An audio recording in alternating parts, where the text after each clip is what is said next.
Hey, good evening, YouTube. My name is Jeff. Uh, today. There's still more fallout from what happened on Wednesday, on that which was a national disgrace. Uh, when I'm talking about a national disgrace, I'm talking about when pro-Trump supporters by the hundreds descended down to the Capitol. At first, they started protesting.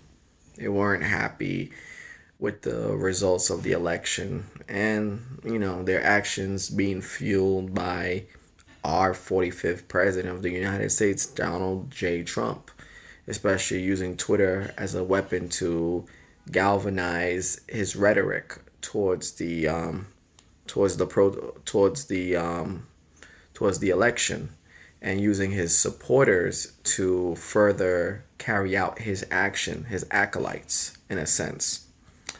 Um, that day on Wednesday was supposed to be an ordinary day. It was supposed to be a day where it was supposed to be a joint session of Congress, and it was supposed to certify the election. However, things wasn't so ordinary, and on that day, Trump pro supporters decided to basically launch an attack against the Capitol, basically an act of insurrection. They decided not only to raid the Capitol, but to stop the proceedings, and they thought in their crazy diabolical minds that they were going to stop the process. Now, when they broke in, they smashed through windows. They were hanging outside, yelling, bringing in the Confederate flag. It was a nightmare. Media, the media caught it on camera. Those people, those racist pro-Trump supporters, those rebels, got their 15 minutes of fame and basically sent senators into a state of fear, House members into a state of fear. And Trump, what was he doing? Oh, he was in the White House tweeting away, telling them that, oh, you're doing a noble cause for the country. This is a peaceful demonstration. It was nothing peaceful when they broke down mirrors, windows to break into the Capitol illegally, broken into the Capitol. Capitol Police tried to stop them, but were no match for the heavy load of protesters. Um, it was a woman from the military. Her name was Miss Babbitt, 35 years old, served in the Air Force for 14 years, and she decided to lunge forward at the Capitol Police. And knowing the fact she was in the military, pro-Trump supporter, decided at the heat of the moment to lunge, and she gets killed by a Capitol Police officer. And you asked, you know, why would she do something like that? Well, she passed away. She realized, I don't know what was she thinking in her head.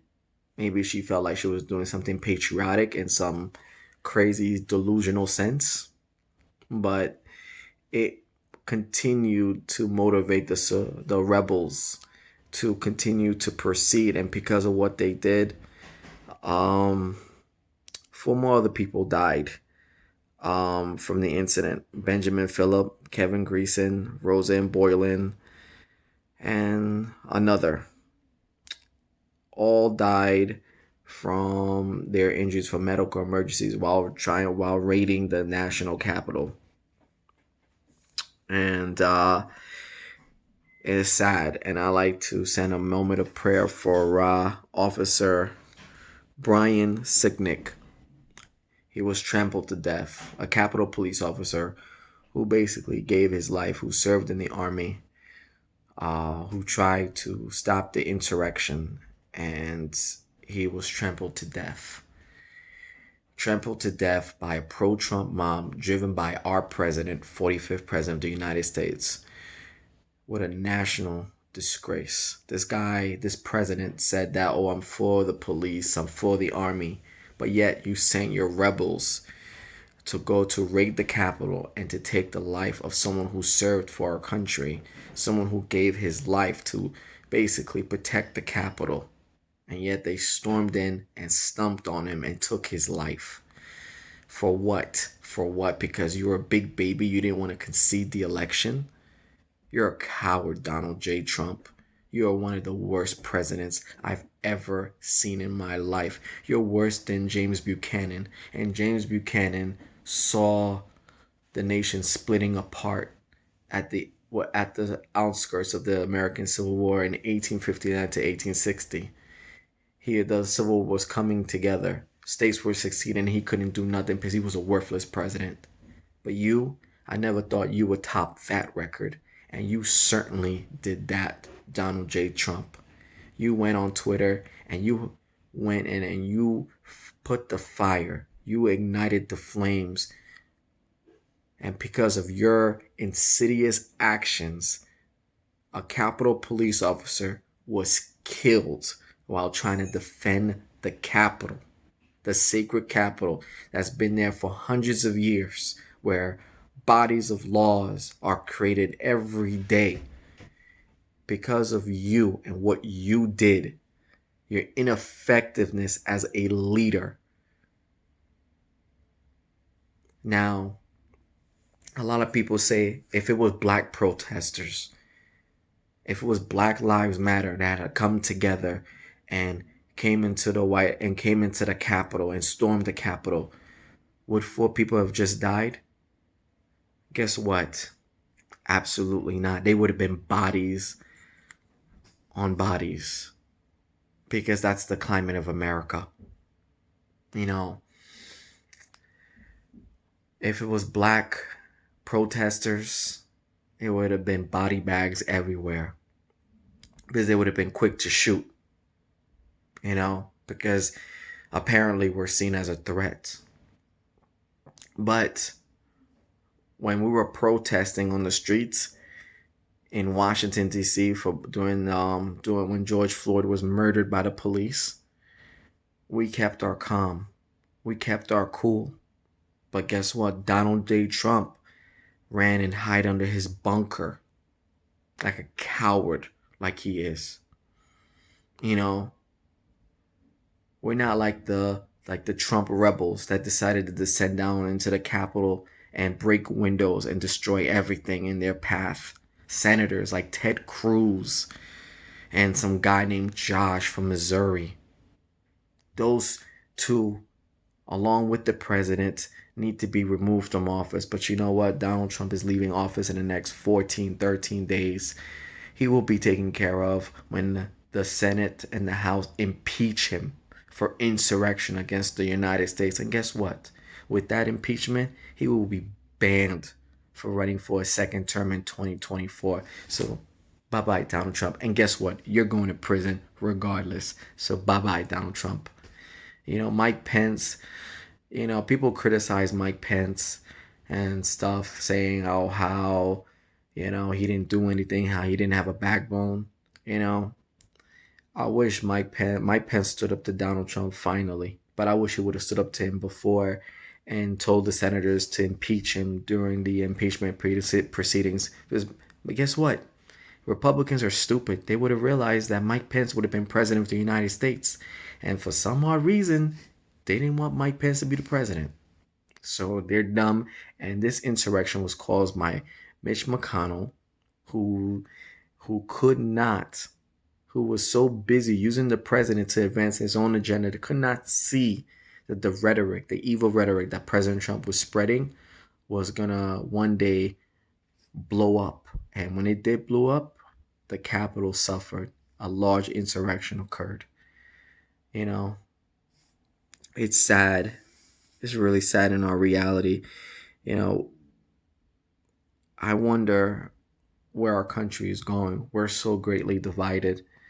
Honestly, Ted Cruz and Josh Hawley from Missouri need to be expelled. It has been done before. The articles need to be presented to the House and the Senate, and they need to be removed. 15 senators have been removed from the Senate, have been expelled from the Senate in our history. I think it's time we added Ted Cruz and Josh to that list and make it 16, 17, and have them impeached, have them expelled from the Senate because it was their rhetoric. You know, Ted Cruz that created this. Ted Cruz called Black Lives Matter a bunch of Marxists and a bunch of radicalists who had no common goals. We have a common goal. We just we're saying our lives matter and we want benefits and rights that we are entitled to. We're fighting the same war. We're saying we're fighting a battle every day, every year. Poverty exists within our communities. All we want is an equal footing. We hate systemic racism. We want this. We want a fair chance at the table. And Ted Cruz doesn't believe in that. Josh from Missouri doesn't believe in that. So that's why they need to be expelled because of their rhetoric towards Black Lives Matter, and plus the inflammatory rhetoric that led to the overtaking of the Capitol by Trump pro supporters. I don't like to hear about people dying. I hate that so much. You know, it's horrible. But those deaths would be in vain because what they did, their actions are horrible, are disgusting. You know, I rebuke their actions in the name of Black Jesus.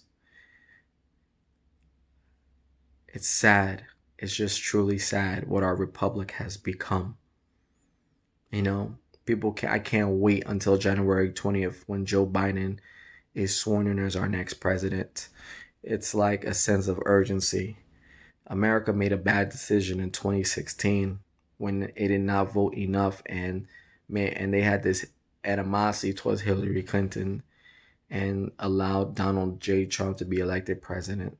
You know, I I voted for Hillary Clinton. I wasn't a big fan of her, but I voted. But I knew because I knew what needed to be done. But Donald Trump, he preyed on the fears and hatred of Americans, and because of that, he won.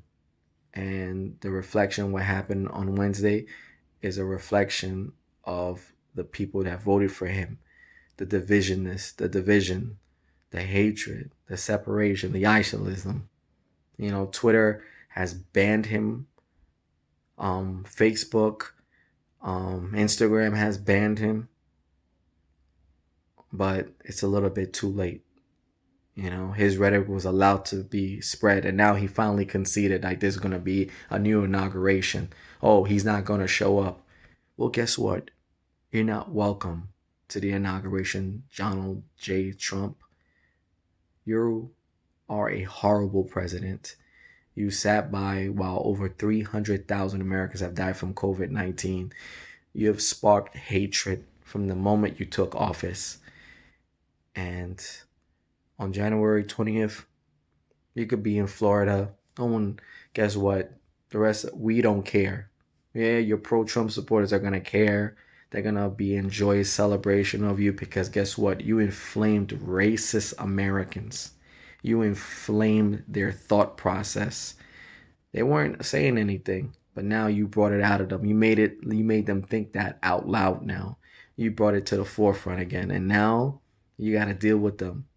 And honestly, deep down inside, you don't really care about them. You only care about making billions and billions of dollars. But now you're being investigated by New York, and guess what? Because you left New York, because you left New York and you went to Florida, that New York ain't coming for you? Oh yeah, Attorney General Letitia James, she coming for you. She coming for you.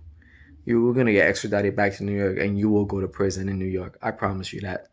You know, you did wrong. You didn't want to release your tax records. You try to lie. You try to cover it up. You know, you try to inflame your rhetoric. Now you want to pardon yourself. Let's see you try to do that. Let's see how far that goes. Overall, you know, Black Lives Matter. Joe Biden is going to make Kamala Harris are going to make sure that, you know, they get this country back together again, so the division back together again, because I never thought that this man would widen the division so incredibly. So again, YouTube, thank you for watching this video. This was just a commentary on what's going on, the state of our nation. Right now, there are good days ahead. I know that. Um, his administration will soon be, Donald Trump's administration will soon be over. He will be held accountable by the House of Representatives and the Senate. And I believe Senate Republicans, Mitch McConnell, Mitt Romney, and everybody else who didn't vote to impeach him, will now impeach him because he's a dangerous man, and his rhetoric is so inflammatory that it can create another attack on Washington. And I don't think Washington senators, even on the Republican side, can't afford that to happen again. So they know what they have to do. When he leaves office, they know they have to impeach him, make sure he's banned. But again, this is just a social commentary. You tell me what you think, um, YouTube, because this is crazy.